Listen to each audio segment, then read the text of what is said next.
Ay.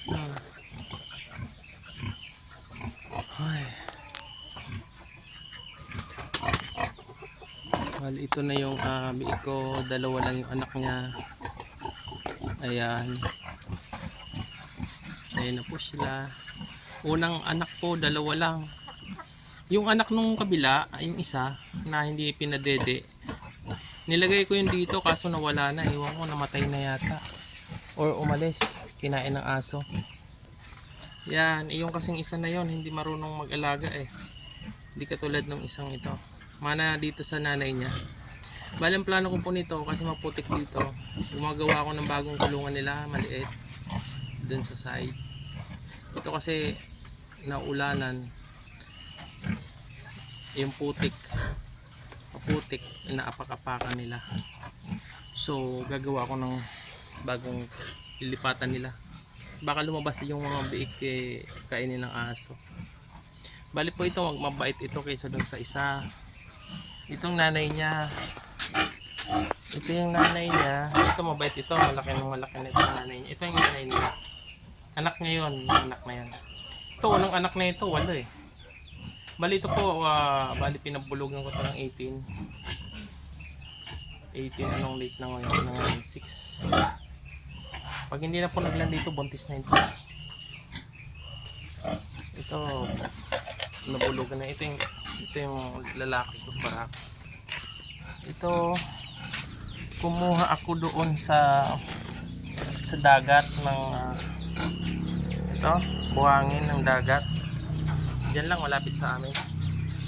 Kasi ito, dito ko sila ililipat. Yung ginagawa kong to hindi pa natatapos. Ito, bali yung mga kahoy niya sa labas nilagyan ko ng used oil kaya maitim yung mga ligi para hindi anayin. Mga scrap lang. Yan ang sistema nito. Bali ang yero sa labas ay sa loob para hindi siya ang putik din to eh, kailangan bubungan. Ang bubong ko nito bali pa slope lang, parang kaya lang siya. Anong tawag dito? Yung maliit lang, parang tabing-tabing lang. Ito, kaya kumuha ako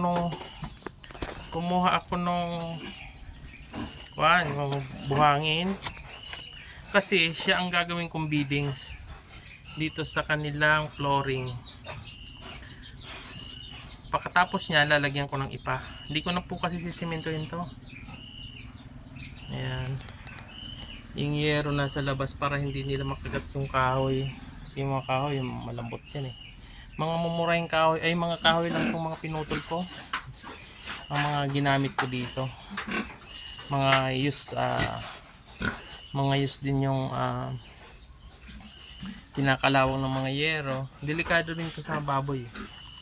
Makasugat. Pero ito, ang gagawin ko dito, huhukayan ko siya ng mababaw lang. Kasi alisin ko na lang naman eh. Para katulad ito semento, di ko na ito susementohin.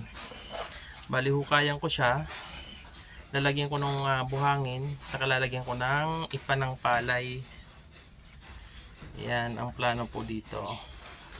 Ito canopy, lalagyan ko lang ng canopy style na bubong para hindi lang sila mabasa at hindi magpuputik.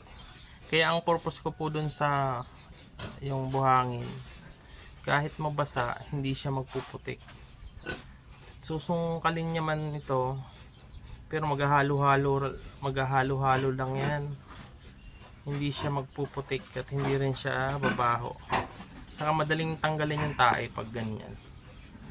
Ito, di ko pa natatapos. Dito yung pintuan nila. Diyan na rin ako gagawa ng kainan. Gagawan ko ng kainan dyan isang mahaba. Hollow block 5. Isang plano ko dito, itong malapit sa kainan, semento. Itong kalahati, hindi. Itong kalahati. Ito, ipa. Dito, sisementohan ko para hindi rin yan nababasa. At may tagin tayo. Diretso, dito na rin yung kanya pintuan. Yan. Maputik to eh. Kung ba exist na lang ito, ginawan ko lang ng paraan para may kulungan ako. At hindi pa kasi ako nakalipat doon sa paglilipan ko ng mga baboy kasi wala pong budget. Kaya gawa-gawa lang ako ng paraan. Ginagawan ko lang ng paraan para may tirahan lang yung mga baboy ko. Kasi hindi pa po ako nakakagawa.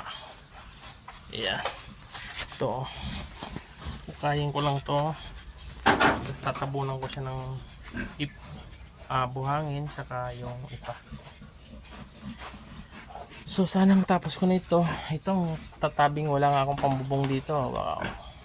Kung ano na lang, itong plastic lang. Yan. Ito yung aking mga alaga. Pambenta na po ito. Matataba, mapipigi. Ayan, ang gaganda.